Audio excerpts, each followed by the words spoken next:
Islamic University of Science and Technology Awantipora Kashmir में यौम अर्ज 2025 के सिलसिले में एक शानदार प्रोग्राम का इनेकाद किया गया, जिसका मकसद माहौलियाती तहफ़्फ़ुज़, पायदारी और अवामी शऊर बेदारी को फ़रोग़ देना था। तक़रीब की सदारत इस्लामिक यूनिवर्सिटी के vice chancellor professor Shakeel Ahmed Ramshoo ने की, जिन्होंने प्रोग्राम में बतौर मेहमान खुसूसी शिरकत की, जबकि क्लस्टर यूनिवर्सिटी श्रीनगर के वाइस चांसलर प्रोफेसर मोहम्मद मुबीन बतौर मेहमानी ज़ी वक़ार तक़रीब में शरीक हुए। प्रोग्राम में इस्लामिक यूनिवर्सिटी के अमले, माहिरीन और इंतज़ामिया के अरकान ने भी शिरकत की, जबकि तलबा की एक बड़ी तादाद ने जोश व खरोश से प्रोग्राम में हिस्सा लिया। तक़रीब के दौरान माहौलियाती मौज़ूआत पर तकारीर, प्रेजेंटेशंस और दीगर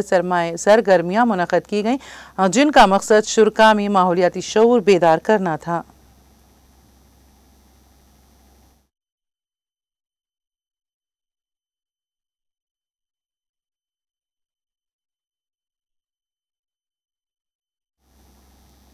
IUST में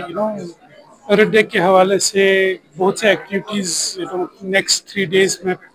प्लान की गई है, शेड्यूल की गई है और उसकी आज इनाग्रेशन थी। इनाग्रेशन में आपने देखा कीज नोट स्पीचेस थे, बाकी इसके बाद टेक्निकल सेशंस है और भी बहुत से एक्टिविटीज़ है, प्लांटेशन ड्राइव्स है, ह्यूमन चेन रैली है, पैनल डिस्कशंस है, बहुत से जितने भी इश्यूज है हमारी मदर अर्थ के रिलेटेड, चाहे वो क्लाइमेट चेंज के हवाले से हो, चाहे वो डिसास्टर्स के हवाले से, चाहे एयर पोल्यूशन के हवाले से, वाटर पोल्यूशन के हवाले से हो, या डिफॉरेस्टेशन, या जितने भी हमारे इश्यूज है हमारे मदर अर्थ के Kashmir, particularly with geographic focus on Jammu Kashmir and Ladakh, तो इन सब चीज़ों पर यहाँ डिस्कशंस हो रहे हैं नेक्स्ट 3 डेज।